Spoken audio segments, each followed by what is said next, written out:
Hanging out with a guy who I haven't talked to in this particular format here, but I have talked to him, I believe, twice so far this year on the scales. Brian Fish is an interesting story. He raced vintage cars as a teenager. Life got in the way. He got to do a bunch of things and just got back in a few years ago. He is, was it 43 now? 41? 45. Oh, I was trying to make, at least I made you younger instead of Well, thank older. you. So, and what is it, 3 years now you've been back in? Yeah, this is the 4th season. What brought you back? Never goes away. Once you do it, you always have that itch. Of course, it was 23, 24 years in between, right? Yeah, there was quite a gap. So had a family in between, and the kids are starting to get older, and we decided to give it a shot again.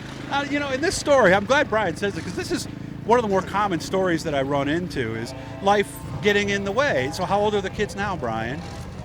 8 and 13. Are they able to come to the racetrack and watch Dad? They do, most of the time. They think that's pretty cool, or what? Yeah, they like it. They sometimes the hours in the shop get to them, but Yeah. that's with anything. If you want to be good at it, you got to put in the time. Especially with this, right? I mean, because there is no practice. It's not like bowling or other sports where you could actually practice. Only thing you can do is get laps and do the work in the shop. Work in the shop, lots of hours, lots of work in the shop, and then I think that's what makes you better. I mean, I think the races are, from my perspective, they're won, in the shop, not necessarily on race day. So. And they're one with experience too. And so, how do you feel you're doing in that category?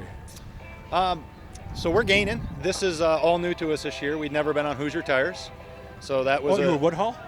We were Outlaw. Outlaw, okay. Outlaw. So we've run one Outlaw for the last 3 years, and we had reasonably good success there. But we wanted to switch over to the Hoosier tires and give it a shot, and it's been an interesting transition. Why the change? Just looking for something different. Okay, new challenge. New challenge. Okay. Have you won yet in a Sportsman? Yes. Okay. Yes. So we got to win someplace else with a different set of tires. I mean, I've always said racers are people who enjoy challenges and new things that they need to accomplish. Am I right? Yes.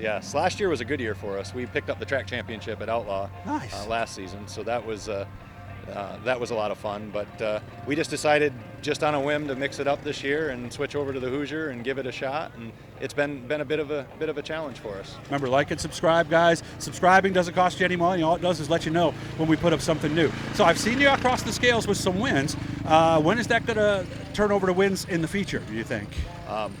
Well, we hope sooner than later. It's been we haven't had the best of luck so far this year. No. We broke a rear a couple of weeks ago.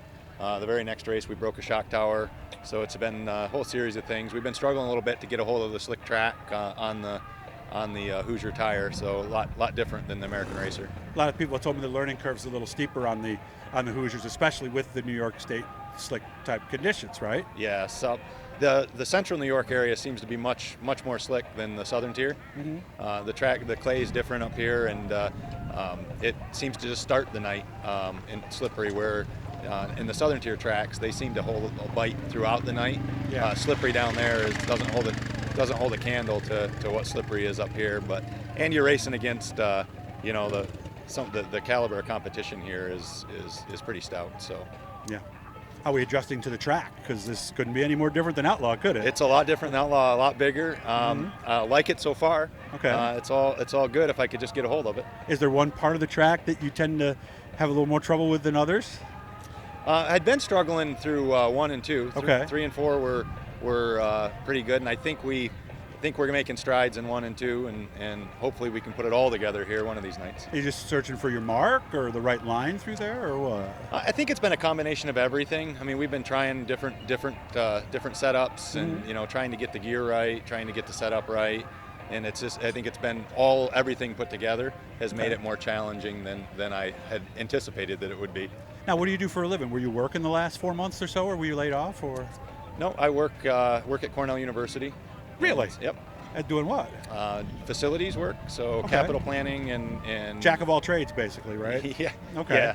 Okay. Yeah. So that all those things still broke and things like. You have an area you specialize in, because I know a lot of times people do have an area that they get Brian. This is his area. So I do facilities work. So I basically, for one of the colleges, I administer their capital plan. So it's setting up projects, getting consultants on board, managing the design and the construction activities. So you have a degree then? Yes. What's it in? Engineering. Mechanical or electrical? It's it's a technical engineering degree. Oh, I didn't know there was such a thing. How is that different? It was a 2-year program. Gotcha. Okay, still lots of math though, right? Still lots of math. Yeah. So if you didn't make it through algebra, right? Yes. You don't want to take on engineering, right? Yes. Or chemistry with balancing You don't use it a equations. whole lot in everyday life. No? But Okay. Well, I was hoping you were going to tell me otherwise. So, all right. Well, I hope you have fun, man. It's good to meet you and finally have a chance to chat with you. Again, guys, see that little blue E in the corner? Hit that, subscribe, and like this stuff, guys. That's how we eventually get to where we can take it to the next level. All right. Brian, have fun. See, this wasn't so bad, was it? No, it wasn't bad at all. Thank you so much for the time. Well, you already did it on the scale, so, I'll see you on the scale tonight then. I hope so. All right, you're listening Thank right you. here. Keep checking this stuff out, guys. We got a lot of big plans here.